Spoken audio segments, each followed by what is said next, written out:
आप मुझे ये बताएं कि आपके कितने फासले पे दिल्ली? दिल्ली हाँ जी, बस यहाँ से स्टोन्स थ्रो कह लें अंग्रेजी में। ऐसा ही है। तो वहां पे उन्होंने करके नहीं दिखाया। कि एक रिपोर्ट आई है जिसके मुताबिक इंडिया की जीडीपी की अगर बात करें, इंडिया की इकोनॉमी 7.2% पे राइज करेगी। यानी मुश्किलात वहां शायद इससे ज्यादा थी। अब भी अगर वो कहते हैं one there macro economic imbalance वहाँ नहीं है। सर 550-600 बिलियन डॉलर उनके पास फॉरेन एक्सचेंज रिजर्व पड़ा हुआ है। अंदर सबसे पहले नंबर पर श्रीलंका डिफॉल्ट के दहाने पर था और तीसरे नंबर पर पाकिस्तान था। पाकिस्तान की बारी तो आ चुकी है। जब हिंदुस्तान सॉफ्टवेयर इंडस्ट्री में पूरी दुनिया में राज कर रहा है और आज उनकी सॉफ्टवेयर इंडस्ट्री जो है वो 300 बिलियन से ज्यादा के रेवेन्यूज जनरेट कर रही है, तब हम पाकिस्तान के अंदर सॉफ्टवेयर अपडेट कर रहे हैं। इस टाइम इंडिया जितनी तेजी से compete करता नजर आ रहा है चाइना को, जितनी तेजी से एशिया में अपनी एक पावर, प्रॉपर पावर जिसे कहते हैं, दिखाता नजर आ रहा है, ये सबके सामने है। उन्होंने 47 साल में हम दोनों इकट्ठे ही आजाद हुए थे। उन्होंने सॉफ्टवेयर एक्सपोर्ट किया, हमने लोगों के सॉफ्टवेयर अपडेट किए। कि हुजूर अब तो साइकिल नहीं खरीदी जाती तो गाड़ी कैसे खरीदेंगे हम, जितनी कीमतें चढ़ी हैं। जीडीपी इंडिया का है वो उसने अपने जो पिछला एक अंदाजा लगाया जा रहा था, आपके साथ इंडिया में देखें क्या रेट है, तो आप कैसे मार्केट का मुकाबला करेंगे? लेकिन जो रियल एस्टिमेट है वो अल्टीमेटली 7-8% से भी ऊपर जाएगा। चाहे वो जर्मनी हो जो कि नेगेटिव में चली गई, ऐसे में इंडिया फास्टेस्ट राइजिंग इकोनॉमी है, चाइना से भी आगे है। हेलो फ्रेंड्स, जय हिंद। हिंदुस्तान स्पेशल में आपका स्वागत है। दोस्तों, भारत दुनिया की 5वीं सबसे बड़ी अर्थव्यवस्था है। भारत की जीडीपी ग्रोथ रेट तो सबसे बड़ी अर्थव्यवस्थाओं से भी ज्यादा है। फाइनेंशियल ईयर 2023 में भारत की जीडीपी ग्रोथ 7.2% रहने का अनुमान है। एनएसओ के अनुसार भारतीय अर्थव्यवस्था दुनिया में सबसे तेजी से बढ़ने वाली अर्थव्यवस्था में से एक बनी हुई है। प्राइम मिनिस्टर मोदी ने 31 मई बुधवार को कहा कि 2022-23 की जीडीपी वृद्धि के आंकड़े वैश्विक चुनौतियों के बीच भारतीय अर्थव्यवस्था के लचीलेपन को रेखांकित करते हैं। आईएमएफ ने यह माना है कि आर्थिक वृद्धि दर के अनुमान में कमी के बावजूद भारत दुनिया में सबसे तेजी से बढ़ने वाली अर्थव्यवस्था बना रहेगा। फाइनेंशियल ईयर 2023 के लिए भारत की जीडीपी ग्रोथ 7.2% रहने की संभावना जताई गई है। इसकी दुनिया की प्रमुख अर्थव्यवस्थाओं से तुलना की जाए तो यह सबसे अधिक है। भारत की जीडीपी ग्रोथ चीन से लगभग दोगुना है। भारत भी इसी दशक में तीसरी सबसे बड़ी अर्थव्यवस्था वाला देश बन जाएगा। ये एक बहुत मुश्किल वक्त नहीं है जहां कोई ऐसे अहम फैसले माशी एतबार से किए जाएं ताकि सियासत पहले मुस्तहकम हो तो मीशत भी मुस्तहकम हो। अच्छा काजी साहब, इसको दूसरे तरीके से भी देखा जा सकता है कि मौशियत मुस्तहकम हो तो फिर सियासत मुस्तहकम हो। आप मुझे ये बताएं कि आपके कितने फासले पे दिल्ली? दिल्ली हाँ जी, बस यहाँ से स्टोन्स थ्रो कह लें अंग्रेजी में। ऐसा ही है। तो वहां पे उन्होंने करके नहीं दिखाया। आपके सामने है ना, उन्होंने वहां क्या कुछ नहीं किया। यानी मुश्किलात वहां शायद इससे ज्यादा थी। अब भी अगर वो कहते हैं one there macro economic imbalance वहाँ नहीं है। सर 550-600 बिलियन डॉलर उनके पास फॉरेन एक्सचेंज रिजर्व पड़ा हुआ है। फिर उसके बाद आपके पास उनकी निस्बत जो मतवस्त तबका है, मिडिल क्लास है, वो कहीं ज़्यादा है। इन सारी चीज़ों के बावजूद आप अगर यहाँ पे वो कर सकते हैं तो आप क्यों नहीं कर सकते?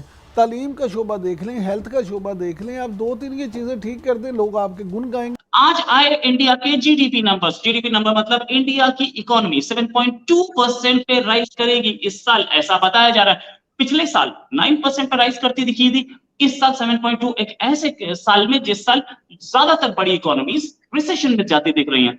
चाहे वो जर्मनी हो जो कि नेगेटिव में चली गई है, या दूसरी इकोनॉमीज यूरोप की, अमेरिका, ये सब के सब खराब इकोनॉमिक ग्रोथ स्कीम आ रही होंगी। ऐसे में इंडिया फास्टेस्ट राइजिंग इकोनॉमी है, चाइना से भी आगे है।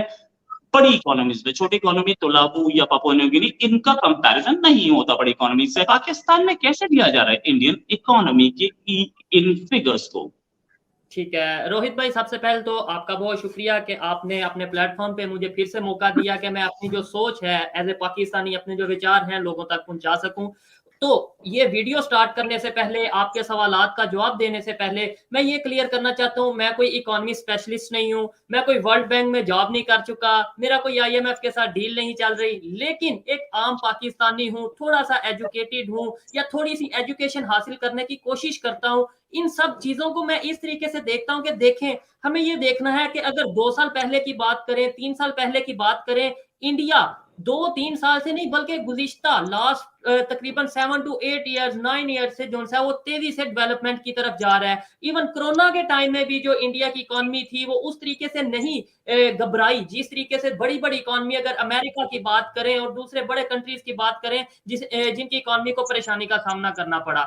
इस टाइम हमें यह सोचना है, पाकिस्तान की पब्लिक, आपने पूछा क्या सोच रही है पाकिस्तान में इस रेट को, इकोनॉमी को कैसे, इंडिया की इकोनॉमी को कैसे देखा जा रहा है। मैं ये बताऊं, ये बात तो 100% आज मैं क्लियर करता हूं। बहुत सी चीजें आपके इस प्रोग्राम में आज मैं क्लियर करूंगा, देखने वालों के लिए भी, पाकिस्तान से जो देखते हैं अगर उनके लिए भी, कि पाकिस्तान के साथ, इंडिया के साथ और पाकिस्तान का फर्स्ट ऑफ ऑल कोई कंपटीशन रहा ही नहीं। ये दूर दूर तक बिल्कुल क्लियर हो चुका है।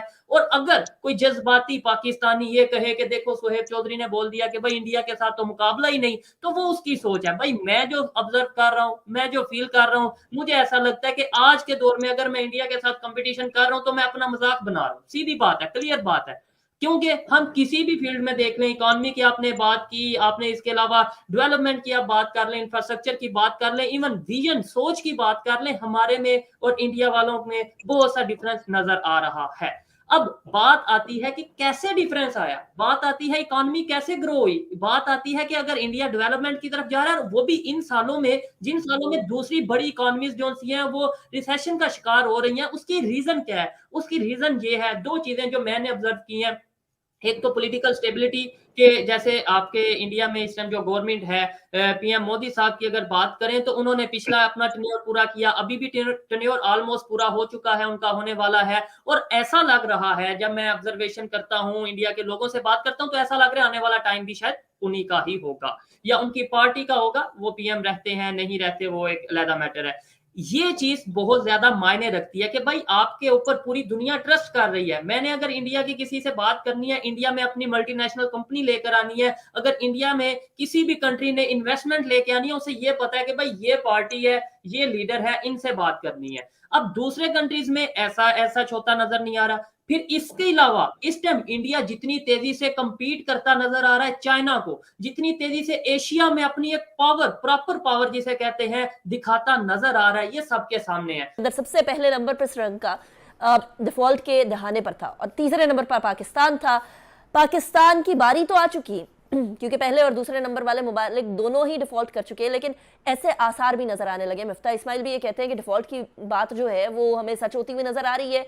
इसहाक डार साहब मानने को तैयार नहीं है। इसहाक डार साहब ने बड़ी दफा बहुत ही एरोगेंटली आईएमएफ को डील किया और एक ऐसे फाइनेंस मिनिस्टर के तौर पर सामने आए जो कि शायद अपनी अना को ज्यादा और पाकिस्तान की मईशत को कम तरजीह देते हुए नजर आ रहे हैं। डॉलर इस टाइम पर पाकिस्तान के अंदर ओपन मार्केट के अंदर तकरीबन 314 का ट्रेड कर रहा है। श्रीलंका में जब डिफॉल्ट हुआ था तो उस टाइम पर डॉलर उनका 360 तक पहुंच गया था, जो कि इस टाइम पर 310 पे पहुंच चुका है। यानी हम उस पॉइंट पे आ गए हैं जिस पे इस टाइम पर श्रीलंका मौजूद है। डिफॉल्ट होना या नहीं होना और सियासत के ऊंच नीच जो है वो मईशत को कैसे बॉदर करेगी,